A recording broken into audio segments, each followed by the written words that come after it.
Olá pessoal, essa é uma videoaula sobre corrente elétrica, um assunto abordado mesmo lá no terceiro ano do ensino médio, tá? Então vamos começar pelo conceito de corrente elétrica. Bom, qual que é o conceito da corrente elétrica, pessoal? A corrente elétrica nada mais é do que um fluxo ordenado de cargas elétricas que se movem de forma orientada, tá? Em um condutor elétrico sólido ou em soluções iônicas.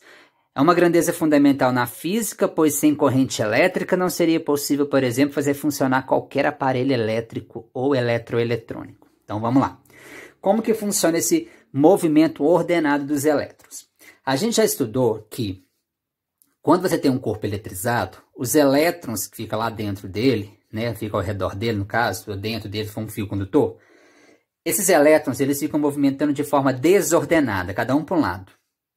E para fazer eles virar corrente elétrica, a gente tem que fazer eles ficarem movimentando para um lado só. E para isso, a gente precisa ligar esse condutor a uma diferença de potencial ou tensão elétrica. Tá? Então, o que é isso? Quando você liga uma televisão, você quer fazer ela funcionar. Se você não ligar ela na tomada, você não vai fornecer a corrente elétrica para ela funcionar, muito menos a tensão elétrica, que no caso da CEMIG seria o quê? 127 volts, né? Porque varia de 110 a 127 volts. Então, a tomada é de 127 volts, isso seria então a tensão elétrica, ou a diferença de potencial que vai ser fornecido para cada elétron se movimentar. Então, ou seja, sem essa tensão elétrica fornecida pela CEMIG ou fornecida por uma pilha, por uma bateria, os elétrons não vão se movimentar de forma ordenada. Ok, pessoal? Então, sem diferença de potencial, sem o DDP, sem a tensão elétrica, não existe corrente elétrica. Porque senão os elétrons não vão se movimentar para um lado só, tá? Então, vamos continuar. Bom, o surgimento da corrente elétrica. Então, vamos lá. Você tem aqui no fio vários elétrons movimentando de forma desordenada. A partir do momento que você liga esse fio numa bateria, numa pilha ou até mesmo na tomada, tá? Você vai estar fornecendo para cada elétron mover uma diferença de potencial elétrico, chamado de DDP ou tensão elétrica. Então, ou seja, a DDP é estabelecida no condutor a partir de um campo elétrico. Então, aqui, ó, vai gerar um campo elétrico depois que você ligar esses dois polos, no polo da pilha, da bateria, o que for. Esse campo elétrico ele vai fazer aparecer a força elétrica nos elétrons movimentando de maneira contrária ao campo elétrico. Então, por exemplo, se os elétrons estão indo para a esquerda, é porque o campo elétrico é para a direita. Então, os elétrons sempre caminham no sentido contrário ao campo. Então, esse campo proporciona diferentes níveis de energia potencial, criando, portanto, a tensão necessária para poder gerar um movimento das cargas elétricas, tá? Só existe corrente elétrica em um condutor por causa de seus elétrons livres. Então, por exemplo, quando a gente tem um corpo, um condutor, por que ele é chamado de condutor? Porque ele tem elétrons livres. E por que o isolante não tem isso? Por que o isolante não conduz a corrente elétrica? Porque ele não tem elétrons livres na sua estrutura, tá? Só os condutores, por exemplo, os metais, eles que têm esses elétrons livres. Então, esses elétrons livres, a partir do momento que você liga a tensão elétrica neles, você vai fazer eles movimentar de forma ordenada. Então, a grande diferença de material isolante, de material condutor de corrente elétrica, é por causa dos elétrons livres. Os condutores têm bastantes elétrons livres e os isolantes não têm basicamente nenhum, tá? Então, isso foi o que falou aí nesse caso. Então, aqui, ó, só existe corrente condutores por causa dos elétrons livres dentro de sua estrutura. No caso de isolantes, nós não temos elétrons livres em sua estrutura. Logo, não teremos corrente elétrica, tá? Então, borracha, plástico, tá? Isso é material isolante, porque não tem elétrons livres nele, tá? Bom, tipos de corrente elétrica. Nós temos dois tipos. A corrente elétrica contínua e a corrente elétrica alternada. Qual que é a diferença? A corrente elétrica contínua é aquela qual os valores não podem mudar, tá? Então, se uma certa corrente elétrica está passando naquele fio ali, ela vai ter que passar durante todo o percurso sem sofrer mudança no seu valor. Isso é corrente contínua. Onde nós encontramos esse tipo de corrente? Nas pilhas, nas baterias, nos geradores, tá? Quando você liga, por exemplo, um radinho movido a pilha, a corrente elétrica que está circulando nele é uma corrente contínua. Ela não pode mudar o valor dela. E a corrente elétrica alternada? É aquela que vai variar. O valor vai variar. Por que vai variar? Porque ela muda de sentido. Tem hora que ela está indo para a direita, depois vai para a esquerda, então ela vai invertendo esses polos. Então a corrente alternada, o valor modifica por causa disso. E onde nós encontramos essa corrente alternada? Está escrito aqui, ó, nas tomadas, no caso aqui de Minas, da CEMIG, mas se for em São Paulo, da Eletropaulo, se for no Rio de Janeiro, da tomada da Light. Então cada estado tem a sua companhia energética, ok? Então, agora você já sabe a diferença de corrente contínua e alternada, vamos caminhar agora para o sentido da corrente elétrica. Por quê? Os estudos relacionados à corrente elétrica, gente, eles começaram a estudar essa parte e estabeleceram um sentido para a corrente elétrica, para um lado, ou seja, saiu de um lado e ia para o outro. Só que depois eles perceberam que estava errado, que não era daquele jeito, tá? Aí por questão de convenção, já que já tinha percebido que estava errado, por questão de convenção, os cientistas se reuniram na época e fizeram o quê? Não, vamos deixar assim mesmo, né? Então, ou seja, a gente vai ter o sentido real e o sentido convencional. Então, vamos lá. Qual que é o sentido real? É o sentido real que a corrente anda mesmo, ou seja, que os elétrons saem de um lado e vai para o outro. E o sentido convencional? É aquele que a gente vai adotar para fazer qualquer exercício de circuito elétrico. Então, ou seja, nós estamos caminhando para começar o circuito elétrico, tá? Então, olha lá. O sentido real da corrente é aquele no qual os elétrons deslocam-se em direção ao potencial elétrico mais elevado, ou seja, um polo positivo. Ou seja, quando você liga, por exemplo, aqui, ó, uma lâmpada, isso aqui é um circuito simples. Para você ter um circuito simples funcional, você precisa de 3 coisas. Um gerador, no caso aqui uma bateria, os fios e a lâmpada que você quer ligar, tá? Então, ou seja, para você fazer a lâmpada funcionar, você tem que fazer os elétrons movimentarem. Então, você vai ligar na tensão elétrica. A pilha, normalmente, ela tem 1,5 volts. Essa é a tensão elétrica dela. Se você reparar, quando você compra uma pilha, lá vai estar escrito 1,5 V. O que é isso? 1,5 volts. É a energia que ela vai transferir para cada elétron poder se mover, tá? Então, vamos ver o sentido real. Aqui falou que ele vai sempre para o lado positivo. Então, o sentido real é os elétrons sair do polo negativo e chegar para o polo positivo da pilha, né? E mais o sentido convencional é o contrário, o que eles já estavam utilizando antigamente, antes deles perceberem que estava errado. Então, o sentido convencional é o contrário. Então, ao invés dos elétrons sair do polo negativo, os elétrons agora estão saindo do polo positivo e estão indo para o polo negativo. Tá? Então, o sentido real, olha aqui, ó, sentido real, elétrons com carga negativa movendo-se em direção ao potencial positivo, ou seja, sai do polo negativo e vai para o polo positivo. Tá, e o sentido convencional, ao contrário. Então, agora vai sair do polo positivo e vai chegar no polo negativo. Então, é o sentido convencional. Então, aqui, ó, o sentido real é a linha verde, ó, o sentido real.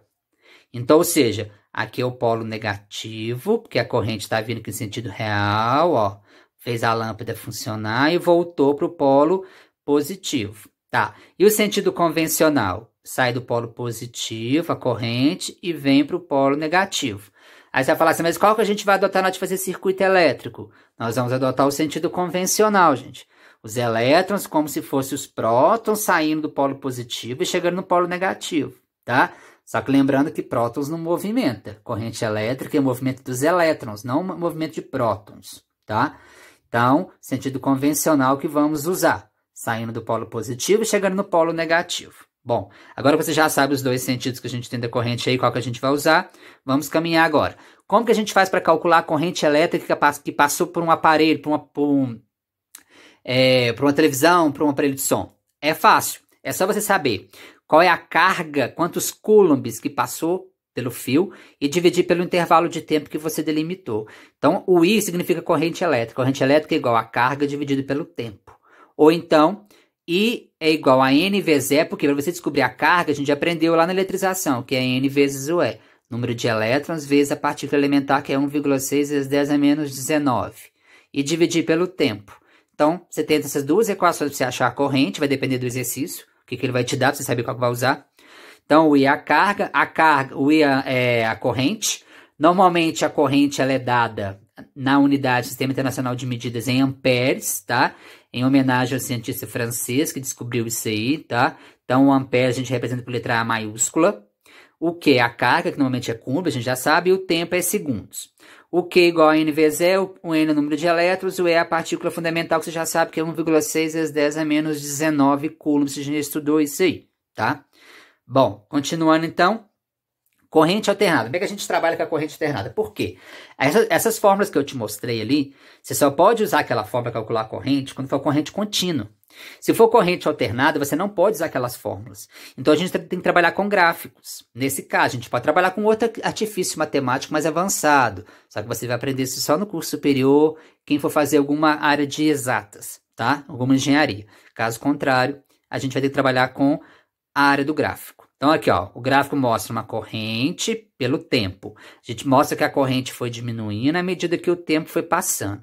Tá, então isso quer dizer que a corrente, o valor dela tá variando. Se a corrente está variando, não pode ser corrente contínua. Porque corrente contínua, o valor não pode mudar. Então, se a corrente está diminuindo, é porque ela é uma corrente alternada.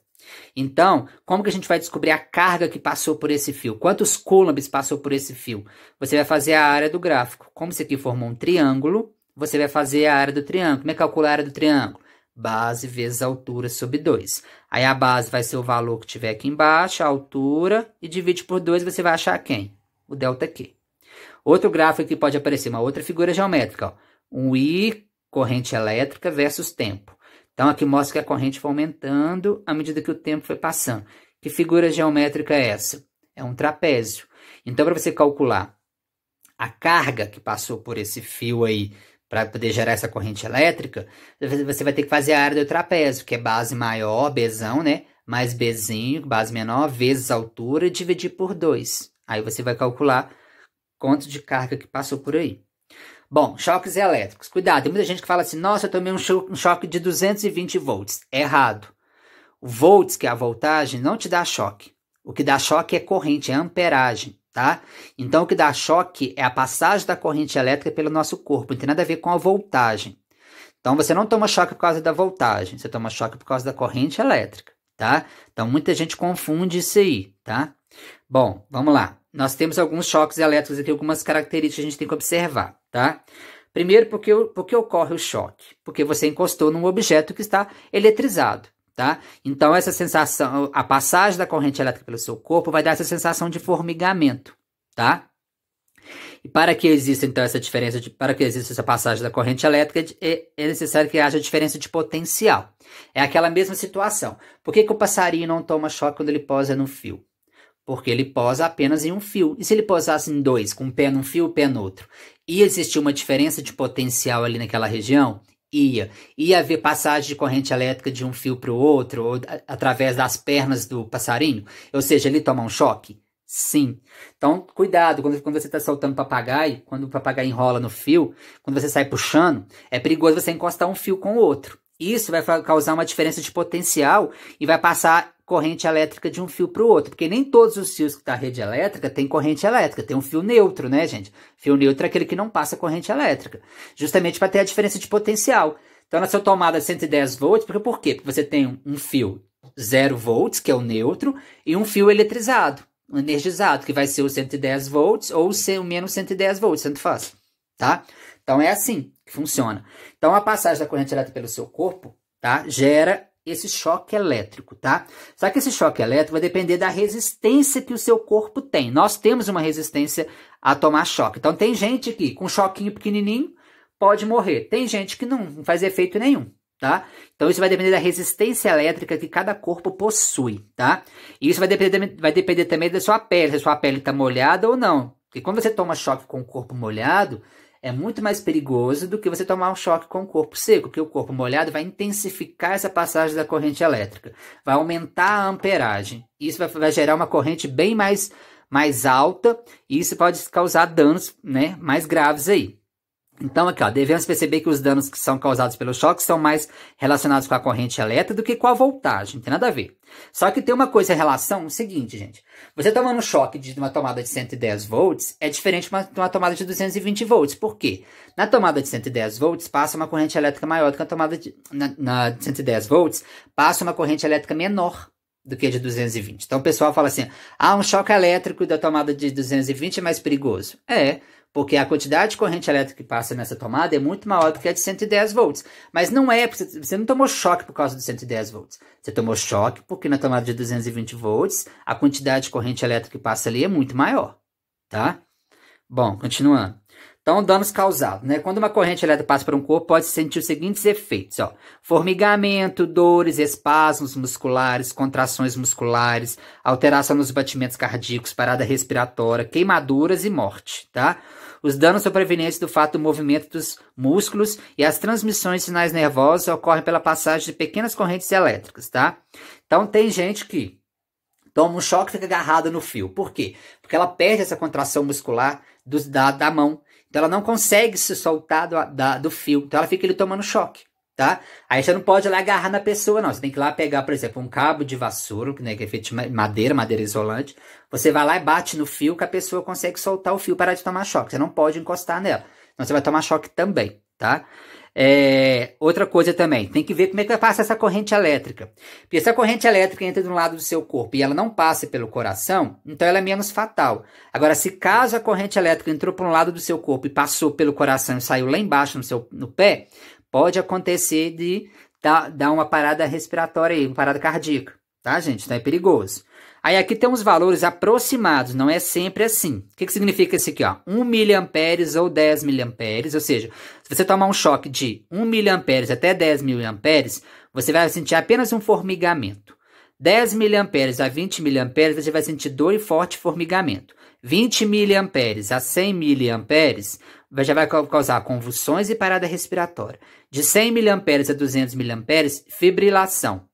E acima de 200 mA já causa queimaduras e parada cardíaca. Só que isso aqui depende da pessoa, né, gente? Igual eu falei. Cada organismo reage de uma maneira diferente, tá? Bom, vamos ver agora os exemplos de calcular a corrente elétrica. Ó, uma corrente elétrica de intensidade igual a 5 amperes percorre um fio condutor, determina o valor da carga que passa por ela em 1 minuto. Então, vamos lá. Então, ele me deu a corrente, 5 amperes, me pediu a carga, o que? Interrogação. E o tempo, 1 minuto. Não pode ser minuto, tem que ser segundo. 60 segundos, transformei. Usei a equação, I é igual a ΔQ sobre ΔT. Aí, o que ele fez? Só multiplicou em cruz aqui para dar uma organizada na fórmula. Então, ficou ΔQ igual a I vezes ΔT. O I colocou por quanto? 5. E o ΔT, 60. Então, 300 coulombs, ou seja, numa corrente de 5 amperes durante 1 minuto, você tem uma passagem de quantos coulombs de elétrons? 300 coulombs de elétrons. Bom, por um fio condutor metálico passa 2 vezes 10 ao quadrado coulombs, aqui é 2 vezes 10 elevado a 20, tá, gente? Porque o zero desceu. 2 vezes 10 a 20 elétrons durante 4 segundos. Calcule a corrente elétrica, então, que atravessou esse condutor. Então, vamos lá. I igual a ΔQ sobre ΔT. No lugar do ΔQ, ele colocou N vezes E, que é aquela outra fórmula. O N é o número de elétrons. Quantos elétrons passou? 2 vezes 10 a 20. O E, quanto que vale? 1,6 vezes 10 a menos 19. Já te deu aqui, ó. E o tempo foi 4 segundos, já está em segundos. Beleza.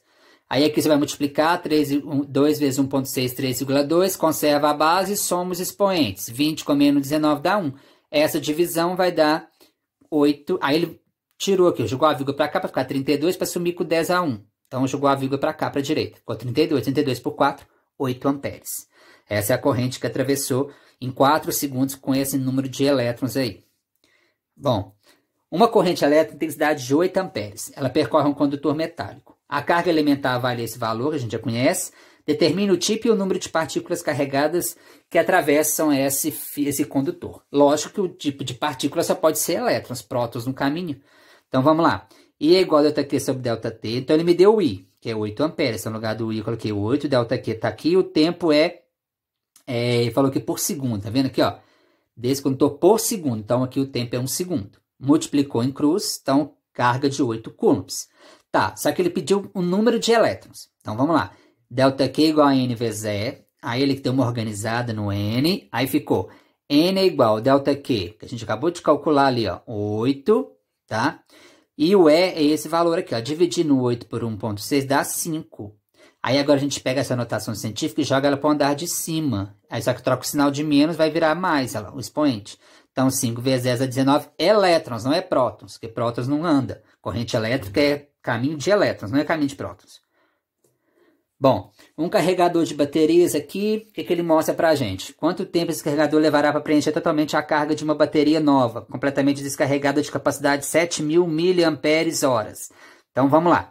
Analisando a capacidade da bateria, é 7.000 mAh. Isso aqui é importante, gente. Quando você compra um celular, você tem que olhar a bateria dele. Isso aqui mede a rapidez com que ele vai carregar esse celular. Então, vamos lá.